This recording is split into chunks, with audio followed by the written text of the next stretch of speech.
একটি প্রশ্ন 2 দিন থেকে আসছে আর আলোচনা লম্বা হয়ে যাচ্ছে, উত্তর দিতে পারছি না। বাংলাদেশ পাবনা থেকে এসছে আর ভারতের কলকাতা থেকে এসছে। এই প্রশ্ন অনেকবারই বিভিন্ন জায়গা থেকে এসছে, কারণ মানুষরা ভুক্তভোগী। তো প্রশ্নটি হচ্ছে যে, আসসালামু আলাইকুম শেখ। ওয়ালাইকুম সালাম রহমতুল্লাহ।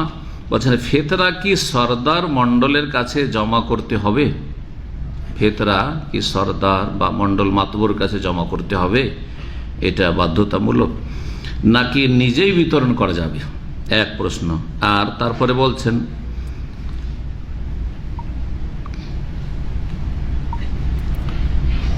জি প্রশ্নটি আবার বলি। প্রশ্ন করছেন যে ফেতরা কি সরদার মন্ডলের কাছে জমা করতে হবে নাকি নিজেই বিতরণ করা যাবে? এক।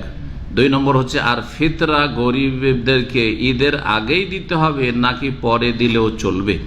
আমাদের সমাজের সরদাররা ঈদের পরে বিতরণ করে, তা কি ঠিক? জি।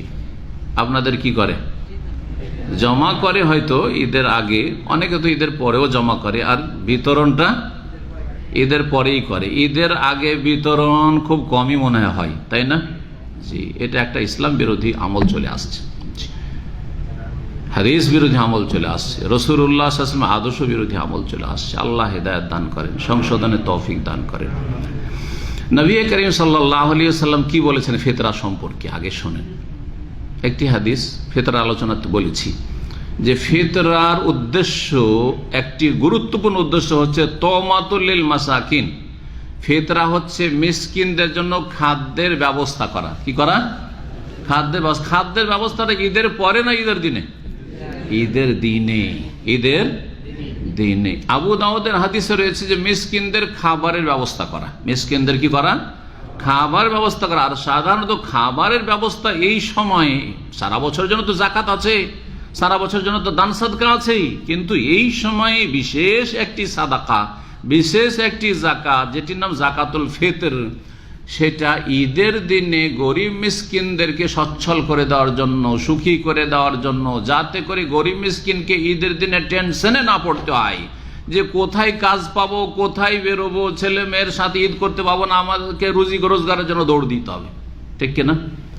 সেই জন্য ঈদের দিনে, ঈদের আগে তাদের ঘরে খাবার পৌঁছাতে হবে। জি, এই যে কথাটি বললাম, ব্যাখ্যাটি এইটাই যে ঠিক, এর ভিন্ন ভুল। এর জন্য বাইহাকিতে একটি রিওয়ায়াত আছে, শুনে আপনাদেরকে।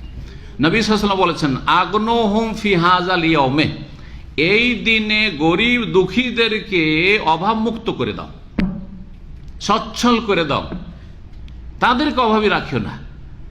হে ফেতরা দানকারীরা, তোমরা ফেতরা দিতে পারছো, আর যারা ফেতরা খাচ্ছে তাদের ফেতরাটা দিয়ে এই দিনে অভাব দূর করে দাও, যাতে করে একজন দিন মজুরকে মজুর করার জন্য চিন্তা না করতে ঈদের দিনে, একজন রিক্সাওয়ালাকে রিক্সা নিয়ে বের হতে না হয়, আর যে কোনো রকমের যে কাজ করছে যারা একেবারে অভাবী মানুষ, এই চিন্তাই না থাকে, ছেলে মেয়ে নিয়ে আরাম সে খাবার পৌঁছে গেছে বাড়িতে, 2, 4, 5 দিন 10 দিন আরাম সে খেতে পারবো, এই ঈদের দিনগুলি ছেলে মেয়ে নিয়ে একটু খুশি করব, আনন্দ করব, যেমন সুখী লোকেরা করছেন। এটি হচ্ছে উদ্দেশ্য। সুতরাং ফিতরার ক্ষেত্রে নবী সাল্লাল্লাহু আলাইহি ওয়াসাল্লাম সাহাবারা কি করেছেন? প্রশ্ন কিন্তু দুটি আছে। একটি হচ্ছে প্রশ্ন যে ফিতরা কি সরদার মন্ডলকে জমা দিতে হবে? ফিতরা যদি সরকার জমা চায়, যেই সরকার ইসলাম প্রতিষ্ঠা করে আর সরকার জমা চায়, তাহলে জমা দিবেন, কারণ তার কাছে বাইতুল মাল আছে। কিন্তু যেই সরকার ইসলাম প্রতিষ্ঠা করে না, দণ্ডবিধান কায়েম করে, তাদের কাছে কি বাইতুল মাল আছে? বাইতুল মালের কোনো ফান্ড নেই তাদের কাছে। বাইতুল মালের ফান্ড আছে সরকারের কাছে, যেই সরকার ইসলামে দণ্ডবিধান, ইসলাম মোতাবেক কোরআন দিয়ে দেশ শাসন করে, যেমন সৌদি আরব। জি, সুতরাং বাইতুল মালে জমা করে সরকার ঈদের আগে গরিবদের কাছে পৌঁছাবে। সরকার ওকিল, এখানে সরকার কি? সরকার উকিল। সরকার এই নয় যে সরকার টাকাটা নিয়ে ফেতরাটা নিয়ে রেখে নেবে। সরকার যেন উকিল। উকিল কাকে বলে? নিজে কাজটা করতে পারছে না, অন্য কাউকে দায়িত্ব দিচ্ছে, দায়িত্বশীল, তার নাম হচ্ছে উকিল। তার নাম হচ্ছে কি?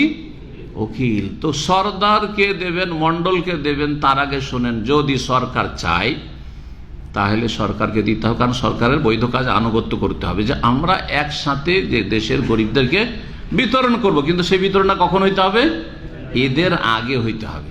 সরকার যদি না হয় তাহলে গ্রামে জমা করতে হবে, গ্রামের একটা জামাত থাকতে হবে আর জামাতের মন্ডল সর্দার কাছে জমা করতে হবে। এটা আমাদের দেশীয় তরিকা, এটা শরীয়তি তরিকা নয়, এটা দেশীয় তরিকা, শরীয়তি তরিকা নয়। ভালো করে শোনেন। জি, এখন দেশীয় তরিকা তো জায়েজ কিনা, এটা শুরু হয়েছে হয়তো ইংরেজ আমলে শুরু হয়েছে, সরদারি তরিকা আমাদের দেশের, এটা ইংরেজ আমলে শুরু হয়েছে, তার আগে ছিল না, কারণ মোগল আমলের প্রয়োজনই ছিল না, করেনি, এগুলো ছিল না। তো যাই হোক, যখন এটা শুরু করেছে যে একটা গঠনমূলক কাজের জন্য গ্রামের একজন সর্দার থাকবে, একজন মন্ডল মাতবর থাকবে, আর তাদের কাছে ফেতরা আর চামড়া জমা হবে আর বিতরণ হবে, তাহলে সেটা যথাসময় বিতরণ হইতে হবে। এই ক্ষেত্রে বলবো যে সর্দারের কাছে ফেতরা জমা করা ওয়াজিব নয়, জায়েজ। কি ওয়াজিব নয়, সুন্নাত নয়, জায়েজ। যদি আমানতদার হয় যে আমানতের সাথে আমার ফেতরাটা ঈদের আগে বিতরণ করবে তাই, কিন্তু সাধারণত দেখা যাচ্ছে আমানতদার পাওয়া মুশকিল। এক, দুই নম্বর কথা, আমানতদার যদি হয় তো ঈদের পরে করবে, তাতে আমার ফেতরা কি করে হবে? আমার ঈদের আগে ফেতরা দিতে হবে, তাহলে ফেতরা হবে। হ্যাঁ, ফেতরা সরাসরি দিলেও ঈদের আগে দিতে হবে, আর ওকিলকে দিল, ওকিল যেন ঈদের আগে বিতরণ করে, এটাও শোনেন। কারণ হাদিসে এর আগে আলোচনা করেছি, মান আদাহ কাবলা সাল্লাহ, ফেতরা যদি আদায় করে, আদায় কখন হইল? যখন ফকিরকে পৌঁছালেন, মিসকিনকে পৌঁছালেন, দরিদ্রের ঘরে পৌঁছে, তখন আদায় হইল। ফেতরা যে আদায় করলো ঈদের আগে, তাহলে সেটা ফেতরা আদায় হলো। ওমান আদাহ বাদা সাল্লাহ, আর যদি ঈদের পরে ফেতরা দেওয়া হয়, সেই সর্দার ঈদের পরে ফেতরা বিতরণ করছে, ফাহিয়া সাদাকা তুমিনা সাদাকা, সে ওকিল বিতরণ করলো না, তাহলে সেটা সাধারণ সাদকা, দান খায়রাত হয়ে গেল, সেইটা আর কি থাকলো না? ফেতরা আদায় হলো না। সুতরাং এটা মোটেই জায়েজ নয়। তাহলে আবার বলছি, সর্দারের কাছে ফেতরা জমা করা জায়েজ, সুন্নত না, ওয়াজিব নয়। আর সর্দারের কাছে জমা করলে সর্দার ঈদের আগেই, মন্ডল ঈদের আগেই বিতরণ করবে, আমানতের সাথে, ঈদের পরে নয়। যে কোনো ব্যক্তি আমার কাছে যদি জমা করেন, তাহলে আমার ফরজ হচ্ছে ঈদের আগে আপনাদের ফেতরা করে আমি বিতরণ করব। আর এখন নিয়ে কালেকশন করে নিলাম আর রেখে নিলাম, আর ঈদের পরে 5 দিন পরে আমার ইসলামিক সেন্টার খুললো, তখন বিতরণ করছি, এটা আমার জন্য হারাম, এটা আমার জন্য হারাম, জায়েজ না। আমাকে তাহলে এক্ষুনি ব্যবস্থা করতে হবে যে আগামীকালকে আপনাদের ঈদের আগে আগে যাতে করে ফকির মিসকিনদের ঘরে ঘরে আপনাদের ফেতরাগুলি পৌঁছে যায়। আশা করি বুঝতে পারছেন, কথা বোঝা গেছে না? তাহলে মাসলা দুটো হয়ে গেল। অনেকে সংশয় এবং একটি পত্রিকাতে ভুল ফতোয়া দিয়েছে, সেজন্য সতর্ক করাও জরুরি মনে করছি। সেটা কি জানেন? ফতোয়া দিচ্ছে যে আবু হুরায়রাকে যে পাহারায় লাগিয়েছিলেন ফেতরার, তো ফেতরায় পাহারা দিচ্ছেন আবু হুরায়রা, তার মানে ঈদের পরও ফেতরা জমা হয়ে আছে আর আবু হুরায়রা পাহারা দিচ্ছেন।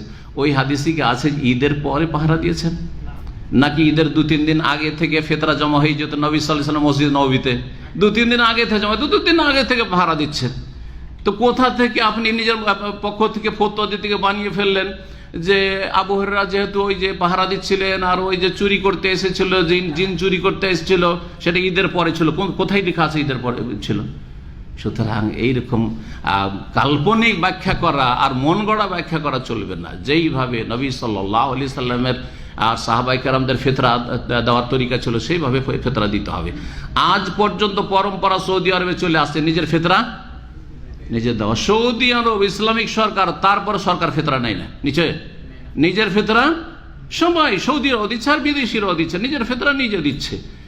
কিছু কিছু জায়গায় মসজিদে করছে কি, ইদানিং শুরু হয়েছে কয়েক বছর থেকে, নিজেরা বড় বড় ধনীরা ফেতরা দেওয়ার সময় নেই, আর চেনাও মুশকিল, শহরে গরিব, সুতরাং করছে কি, ওই অমুক মসজিদে ফেতরা জমা কালেকশন হচ্ছে, জমা হচ্ছে, নিয়ে গিয়ে যদি টাকা দেন তো তারা সাথে সাথে চাউল কেনা রেডি রাখছে। এত লোকের ফেতরার টাকা নিলাম, সুতরাং চাউল কেনা রেডি রাখছে, আর ঈদের আগে বিতরণ হচ্ছে। যদি দেখতে চান, এখান থেকে 1-1.5 কিলোমিটার দূর রাইয়ান মসজিদে যাওয়া পাসপোর্ট অফিসের কাছে আছে না, ওখানে করে মাঝে মাঝে আমি এর আগে দেখেছি যে ওখানে ফেতরা বিতরণ ঈদের আগে, এই রাত্রে বিতরণ হয়, আর ফজরের আগে আগে বিতরণ শেষ হয়ে যায়। সেটা হচ্ছে উকিল, সেই মসজিদ হচ্ছে উকিল, কথা বোঝা গেছে না?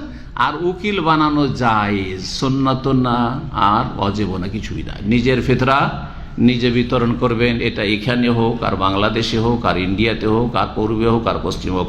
আল্লাহ যেন তৌফিক দান করেন এবং এই সব বেদাতি তরিকা থেকে বেঁচে থাকা তৌফিক দান করেন। এবং এই বেদাতি তরিকায় ফিতরা আদায় করে ও জমা দিয়ে দিলাম সর্দারের কাছে। এক লোক তো প্রশ্ন করেছে যে সে 6 মাস সর্দার কাছে টাকা জমা থাকছে, বছর ধরে জমা থাকছে, ওই ফেতরার টাকা জমা আছে, ও দিতে আছে, যে আসে দেয়, নাই দেয়, থাকলো, ওর কাছে জমা থাকলো, জায়েজই নয়।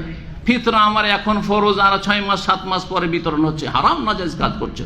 আল্লাহ যেন বোঝার তৌফিক দান করেন এবং এই সমস্ত কুসংস্কার থেকে আর বিদাত থেকে আল্লাহ যেন মুসলিমদেরকে ফিরে আসার তৌফিক দান করেন, দিনের জ্ঞানে আলোকিত হওয়ার তৌফিক দান করেন এবং দিনের জ্ঞান অনুযায়ী সহি আমলের আল্লাহ যেন তৌফিক দান করেন। ওয়া সুবহানা রাব্বিকা রাব্বিল ইজ্জাতি আম্মা ইয়াসিফুন ওয়া সালামুন আলাল মুরসালিন ওয়ালহামদুলিল্লাহি রাব্বিল আলামিন।